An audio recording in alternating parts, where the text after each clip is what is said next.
com o dia de hoje. Hoje é dia 30 de agosto, Dia Nacional de Conscientização sobre a Esclerose Múltipla. Essa é uma doença que afeta o cérebro, a medula, compromete a capacidade de caminhar, de enxergar, às vezes até de falar. Eu fui ver como é que vive uma pessoa que tem esclerose múltipla. Conheci uma mulher que é uma guerreira, a Kênia. Ela tem 5 anos que foi diagnosticada com essa doença. Vamos conhecer um pouquinho da vida de uma pessoa que convive com a esclerose múltipla.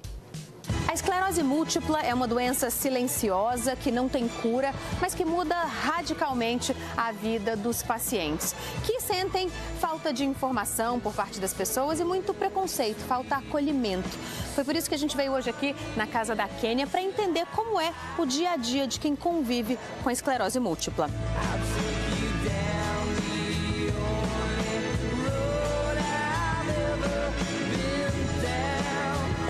Kênia. Ai, seja bem-vinda. O que aconteceu? Como é que você se deu conta de que tinha alguma coisa que não estava bem? Comecei a sentir um cansaço. Aí sim, eu senti parecia que eu tinha malhado todos os dias. A doença atinge principalmente mulheres e costuma aparecer entre 20 e 40 anos de idade. 39 anos, esclerose múltipla. Eu falei, mas eu não sou doida. Eu falei, não, mas não tem nada a ver com loucura. Você associava a palavra esclerose... Esclerosado. Tá esclerosado, tá maluco. E não tinha nada a ver. Aí ele me explicou, assim, por cima, é uma doença neurológica que afeta o sistema nervoso central, tal. E eu fui ficando, assim, sabe, sem chão. Poucos meses depois dos primeiros exames, foram surgindo as complicações. Eu caí. Eu fui andar e caí, eu não sentia a minha perna. E automaticamente meu braço se contorceu de uma maneira, eu não tinha força para esticar o braço. Eles acharam que eu tinha desmaiado, mas eu não desmaiei, eu escutava. Fiquei 15 dias, literalmente, sem me mexer. Eu não conseguia tomar banho, eu não conseguia escovar os dentes, eu não conseguia pentear cabelo, eu não conseguia tomar água. Mas seus músculos travaram? Todos. O Brasil tem hoje 35 mil pacientes diagnosticados. Qual é o seu grande desejo nesse agosto laranja? O que você gostaria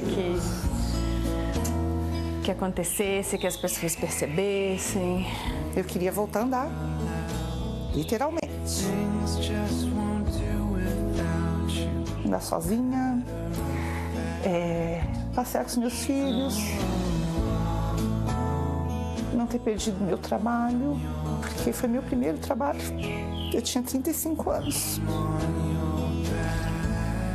Voltar a estudar, sentar no chão, os meus cachorros.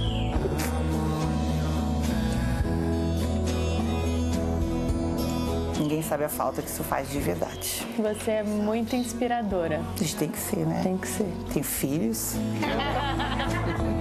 A força vem desse amor generoso da família. Minha mãe é uma rainha. Minha mãe é tudo na minha vida. Era uma guerreira. Minha mãe, tudo que ela passou hoje, minha mãe tá outra pessoa. Tudo aconteceu muito rápido.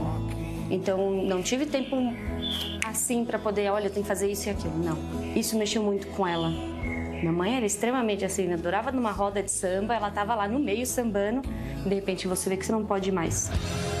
O marido é um companheiro e tanto. São 30 anos de união. Hoje a gente vive um dia após o outro, né? Então é como se fosse o último dia, né? A gente tá sempre mais junto hoje, né? Tá se conversando mais, né?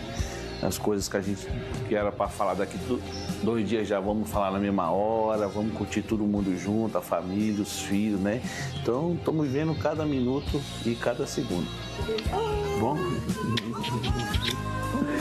Eu amo. Passamos por vários obstáculos, né?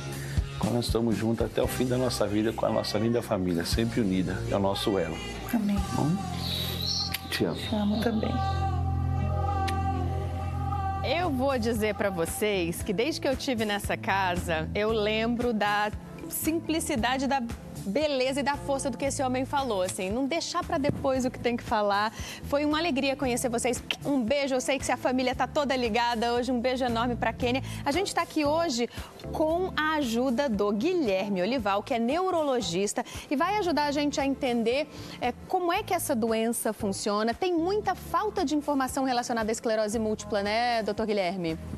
Isso. Em primeiro lugar, bom dia, obrigado meninas, ao telespectador que está nos vendo, né?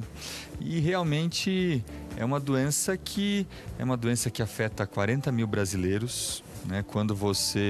É muito comum quando os pacientes recebem o diagnóstico, eles comentam que não conheciam ninguém que tinha doença, mas a partir do momento em que a pessoa entra em contato com este nome, ela fala: nossa, eu conheço várias pessoas que têm. Porque justamente como traz vários estigmas, vários preconceitos, várias ideias erradas, as pessoas não falam a respeito. E aí a pessoa se sente muito isolada, se sente muito deprimida. Foi isso que a Kênia mais reclamou, de isolamento, de falta de acolhimento. Ela falou muito sobre como, quando uma pessoa tem câncer, todo mundo fala: vamos lá, você vai superar, você vai vencer. E com a esclerose, o que ela sentiu foi um distanciamento, assim.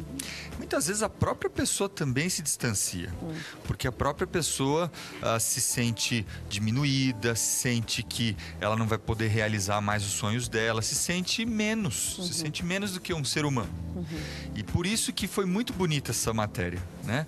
Porque mostra a importância realmente do acolhimento da família, dos amigos, em qualquer situação de doença, de dificuldade. E ao mesmo tempo, ele mostra o recado principal para a vida de todo mundo, que é justamente assim: acorda, vai ver o que é importante de verdade, não fica preso num monte de ideias, né? Então, essa história é uma história muito inspiradora, em que mostra um monte de gente que eu conheço pela minha prática, que fala que começou a viver depois de um problema de saúde. Isso acontece, é bastante frequente. Eu queria que o senhor explicasse pra gente, doutor Guilherme, o que é exatamente a esclerose múltipla. Tem muita falta de informação sobre isso. E o que acontece no corpo nessas doenças que são chamadas autoimune, né? O que é isso exatamente? A doença autoimune, ela é uma doença em que o seu sistema de defesa, o seu sistema imune, ataca o seu próprio corpo. Ele se confunde, ele acha que aquela célula sua é uma bactéria, é um vírus, e começa a atacar aquilo. Na esclerose múltipla, ela vai atacar justamente a região do cérebro e da medula, que são os neurônios, são responsáveis pelas sinapses, pelos sinais todos que fazem os seus movimentos, que fazem os seus pensamentos, né? Na verdade, não é bem o neurônio, é uma outra célula, que é a célula que recobre o neurônio, é o que encapa o fio do neurônio. Então, o paciente com esclerose múltipla, ele vai ter o que a gente chama muitas vezes dos surtos, que são sintomas neurológicos.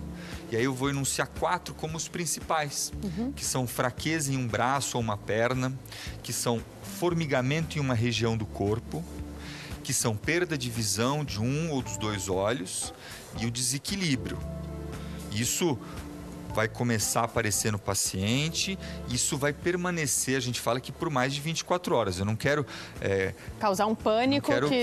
Exatamente, é muito comum que as pessoas sintam um formigamento e nessa era do pânico que a gente vive hoje, né, na era do medo, as pessoas já imediatamente acham que eu tô doente, eu tô com um problema. E do Dr. Google, né? Porque você sente uma coisa, joga lá no Google, aí você se convence que tudo aquilo que está na sua tela você está sentindo também, né?